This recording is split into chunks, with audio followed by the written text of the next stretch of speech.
Hi friends, ఈరోజు మనం rest client గురించి నేర్చుకుందామండి. ఏంటిదంటే ఇక్కడ మామూలుగా మీరు అంతకుముందు మీరు పోస్ట్ మ్యాన్ గురించి తెలుసుకున్నారు కదా. పోస్ట్ మ్యాన్లో ఎలా ఏపీఎస్ టెస్ట్ చేయాలి అనే విషయాలన్నీ కూడా మీరు నేర్చుకున్నారు.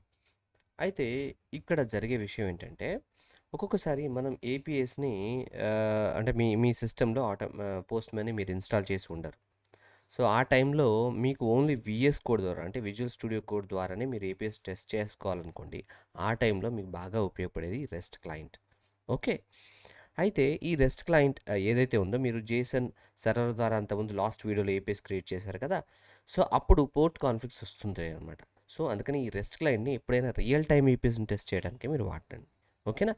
ఇప్పుడు నేను మీకు ఇక్కడ మీరు గమనిస్తే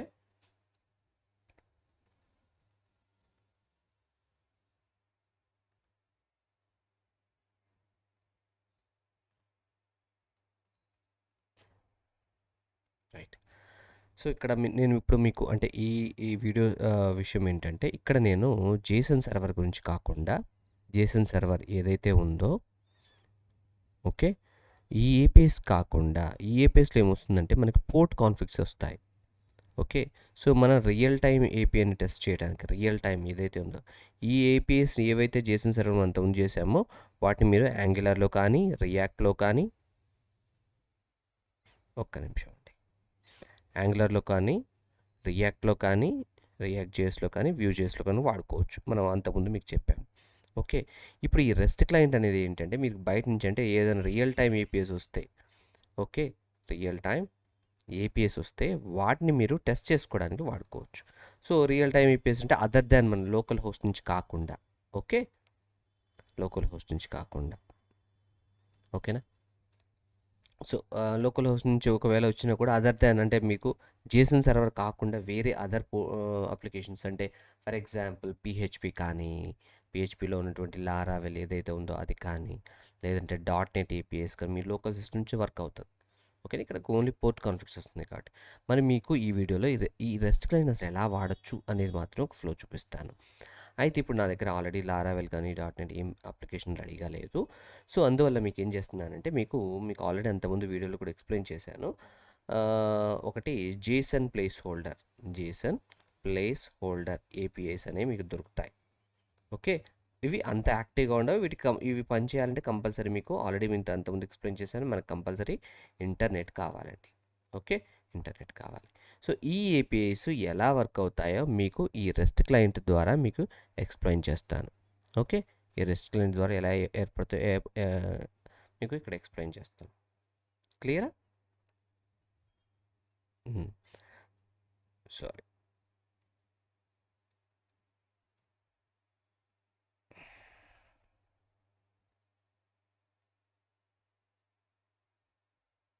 ఓకే. ఇక్కడ మాకు ఈ వైట్ బోర్డ్ ఏదైతే వాడుతున్నానో అది కొంచెం నాకు కొత్త అండి. మీకు ఏదైనా ఒక 2-3 వీడియోలు నేను సెట్ చేసుకుంటాను. ఓకే. చూడండి ఇక్కడ ప్రాబ్లమాటిక్గా అనిపిస్తుంది.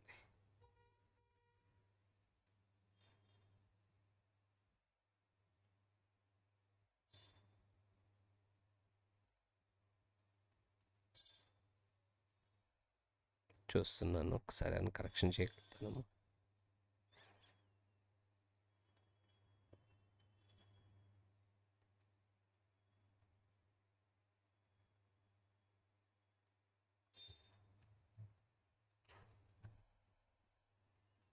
సో ఇక్కడ ఏమైందంటే ఆటోమేటిక్గా ఆన్ అవుతుంది. ఓకే. వెల్ సరే, నేను పెన్సిల్ ఆఫ్ చేస్తున్నాను. ఓకే. సో ఇక్కడ మీరు గమనిస్తున్నట్లయితే ఇక్కడ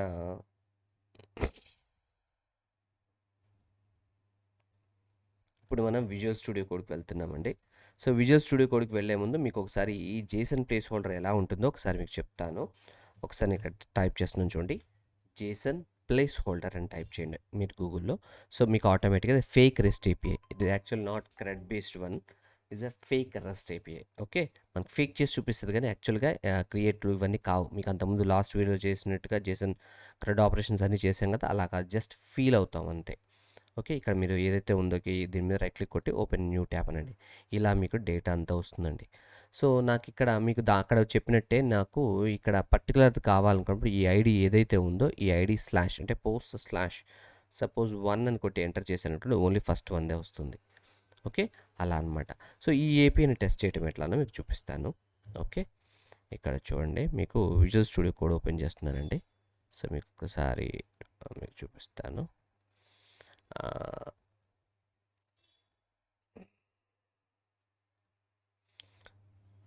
ఇక్కడ చూడండి. సో, విజువల్ స్టూడియో కోడ్‌లో వచ్చేసరికల్లా మనకి ఇక్కడ రెస్ట్ క్లయింట్ అని ఉంటుంది. గమనించండి. Rest client. నేను ఇక్కడ టైప్ చేస్తే కనిపిస్తుంది. ఈ ఐకాన్ గుర్తుపెట్టుకోండి ఎప్పుడైనా. ఈ రెస్ట్ క్లయింట్‌కి సంబంధించినటువంటి ఎక్స్‌టెన్షన్‌ని మీరు ఇన్‌స్టాల్ చేసుకోవాలి. ఓకే. ఎప్పుడైతే ఎక్స్‌టెన్షన్ ఇన్‌స్టాల్ చేస్తారో అప్పుడు మాత్రమే మీకు ఏపీఎస్‌ని మీరు విజువల్ స్టూడియో కోడ్‌లోనే టెస్ట్ చేసుకోవచ్చు. గుర్తుపెట్టుకోండి. ఓకే. రైట్. సో, ఇప్పుడు నేను యాంగులర్ ఇంకోటి ఈ ఎక్స్‌టెన్షన్స్ అంటే ఏపీఎస్‌ని టెస్ట్ చేయడానికి మీకు అసలు జస్ట్ ఎంప్టీ ఫోల్డర్ ఉన్నా సరిపోతుంది. ఓకే. నేను ఇక్కడ ఒక ఫోల్డర్ క్రియేట్ చేశాను. దాన్ని ఏపీఐ టెస్టింగ్ అని. ఓకే. దీంట్లో ఒక ఫైల్ తయారు చేస్తున్నానండి. దీని పేరు నేనేం పెడుతున్నానంటే ఏపీఐ డాట్ ఓకే. మామూలుగా టెక్స్ట్ అయితే టీఎక్స్ట్. ఇక్కడ కంపల్సరీ డాట్ రెస్ట్ అని వాడాలి. సో, అప్పుడే ఈ ఎక్స్‌టెన్షన్ ఈ ఫైల్‌ని గుర్తుపెట్టుకోండి. డాట్ రెస్ట్ అనేది కంపల్సరీ. ఓకే. ఇప్పుడు నేను అక్కడ ఏ విధంగా ఏదైతే ఏపీఐని మనం టెస్ట్ చేసామో దాన్ని ఇక్కడ పేస్ట్ చేస్తున్నాను. చూసారా? సో, నేను ఇక్కడ పేస్ట్ చేయగానే ఆటోమేటిక్‌గా పైన సెండ్ రిక్వెస్ట్ అని వచ్చింది. మీరు గమనించారా? దీన్ని ఇక్కడ క్లిక్ చేస్తున్నాను. ఆటోమేటిక్‌గా మీకు అక్కడ ఏదైతే రెస్పాన్స్ వచ్చిందో ఆ రెస్పాన్స్ అంతా ఇక్కడ దీన్ని ఒకసారి హైడ్ చేస్తున్నాను చూడండి. చూడండి మీకు అంతా రెస్పాన్స్ ఇక్కడ వచ్చేస్తుంది. గమనించారా? ఇక్కడ మీకు బ్రౌజర్లో కూడా చూపిస్తాను చూడండి. మీకు ఇక్కడ కనిపించిన డేటా అంతా కనిపిస్తుంది. మీరు అసలు పోస్ట్ మ్యాన్ వాడలేదు, ఏమీ వాడలేదు. డైరెక్ట్‌గా టెస్ట్ చేసుకోవచ్చు. సో, ఇది ఉపయోగం. నెక్స్ట్ నాకు ఓన్లీ సింగిల్ పోస్ట్ కావాలంటే మన ఐడి వాడాం కదా. సో, నేను ఇప్పుడు కాపీ చేస్తాను. కాపీ చేసి ఇక్కడ /1 అన్నాను. కానీ ఇక్కడ చూడండి దీనికి సెండ్ రిక్వెస్ట్ రాలేదు. ఎందుకు అని అంటే చూడండి పై సెండ్ రిక్వెస్ట్ కింద సెండ్ రిక్వెస్ట్‌ని బ్రేక్ చేయడానికి మీరు ఒక హ్యాష్ సింబల్ వాడండి. 3 హ్యాష్ సింబల్ వాడాలి. అప్పుడే పైన ఏపీ కాల్ కింద ఏపీ కాల్ బ్రేక్ అవుతుంది. గుర్తుపెట్టుకోండి. ఓకేనా? సో, ఇప్పుడు దీన్ని సెండ్ రిక్వెస్ట్ కొడతాను చూడండి. అప్పుడు నాకు ఓన్లీ సింగిల్ అంటే ఓన్లీ 1 ఆబ్జెక్ట్ మాత్రమే వస్తుందన్నమాట. క్లియర్ అండి? రైట్. సో, ఇక్కడ బై డిఫాల్ట్ సార్ నేను ఇక్కడ గెట్ పెట్టలేదు, పోస్ట్ పెట్టలేదు కదంటే ఏంటంటే బై డిఫాల్ట్ మీరు ఏమి ఇవ్వకపోతే గెట్ అని. మరి నేను పర్టికులర్‌గా ఇంటెన్షన్‌గా పెట్టాలి అంటే ముందు స్టార్టింగ్‌గా గెట్ అని పెట్టి జస్ట్ ఒక స్పేస్ ఇవ్వండి. ఆటోమేటిక్‌గా అది గెట్ కింద తీసుకుంటుంది. పోస్ట్ అయినా కూడా same place. Okay. Next so, split చేయడానికి మీకు ఏం చెప్పానండి? 3 హ్యాష్ సింబల్స్ వాడాలి. ఓకే. సపోజ్ దీన్ని నేను పోస్ట్‌కి వాడాలనుకోండి. ఓకే. పోస్ట్ అంటే ఏంటి? సో, కంపల్సరీ పోస్ట్ పెట్టి మనం ఇక్కడ మెన్షన్ చేయాల్సి ఉంటుంది. ఇక్కడ నేను కర్లీ బ్రాకెట్స్ లోపల I need to mention like నాకు ఇక్కడ ఏమొస్తుంది చూడండి ఇక్కడ నాకు యూజర్ ఐడి ఇది ఏదైతే ఉందో ఎగ్జాక్ట్‌గా సేమ్ తీసుకుంటున్నాను. తీసుకొని ఇక్కడ పేస్ట్ చేస్తున్నాను చూడండి. ఇక్కడ యూజర్ ఐడి ఏదైతే ఉందో యూజర్ ఐడి ఎందుకంటే ఆటోమేటిక్‌గా ఫామ్ అవుతుంది కాబట్టి ఐడి అనేది ఐడి తీసేస్తున్నాను. నేను యూజర్ ఐడి ఒకటి తీసుకున్నాను. టైటిల్ దగ్గర నేను ఏం చేస్తున్నాను టైటిల్ అంటే టెస్ట్ అని పెడుతున్నాను. అంటే మనం మన పోస్ట్ మీద మీరు గమనించినట్లయితే పోస్ట్ చేసేటప్పుడు మనం ఒక జేసన్ ఫార్మేట్లో మనం డేటాను పంపించాం కదా. సేమ్ జేసన్ ఫార్మేట్ని ఇక్కడే పేస్ట్ చేయాలి. దీనికి మళ్ళీ ఇంకా విడిగా సపరేట్ ట్యాబ్స్ లాగా అంత కాంప్లెక్సిటీ ఉండదు. ఓకే. నేను జస్ట్ ఒక డమ్మీ డేటా పెడుతున్నాను. ఇప్పుడు ఒకసారి సెండ్ రిక్వెస్ట్ కొడుతున్నాను చూడండి. ఇక్కడ చూడండి మనకు ఐడి వచ్చేసింది. సో, ఆటోమేటిక్‌గా నిజంగా ఐడి క్రియేట్ అయిందంటే క్రియేట్ కాలేదండి. Okay. It is the fake. అందుకే చెప్పాను ఇట్ ఈస్ ద ఫేక్. అందుకనే మీకు అంతకుముందు జేసన్ సర్వర్ నేర్పించింది. జేసన్ సర్వర్ ఎట్లా పనిచేస్తుంటే రియల్ ఏపీ లాగా వర్క్ అవుతుంది. ఓకే. క్లియర్ అండి. సో, సేమ్ థింగ్ ఒకవేళ మీరు ప్యాచ్ చేయాలనుకోండి కాపీ చేస్తున్నాను. కాపీ చేసి నెక్స్ట్ పేస్ట్ చేస్తాను చూడండి. ప్యాచ్ అంటే ఏం చేయాలి ఇక్కడ ఏదైతే పోస్ట్ వాడారో దీన్ని ప్యాచ్ అని వాడుకోండి. వాడుకొని మీరు ఏ ఐడిని ప్యాచ్ చేయాలనుకున్నారో /1 దానికి ఏదైతే యూజర్ ఐడి ఉందో దీనికి మళ్ళీ సెండ్ కొడతాను చూడండి. సో, ఆటోమేటిక్‌గా అప్డేట్ అయినట్టుగా చూపిస్తుంది. కానీ అది అప్డేట్ కాలేదు. ఓకే. అందుకని these are all fake. Okay. Next copy చేస్తున్నాను. మళ్ళీ నేను ఇక్కడ పేస్ట్ చేస్తున్నాను. సో, నాకు డిలీట్ చేయడానికి నాకు బాడీ అవసరం లేదు కదా. కింద జేసన్ స్ట్రక్చర్ ఏం అవసరం లేదు. ఇప్పుడు నేను ఫాలో అయ్యేది డిలీట్. డిలీట్.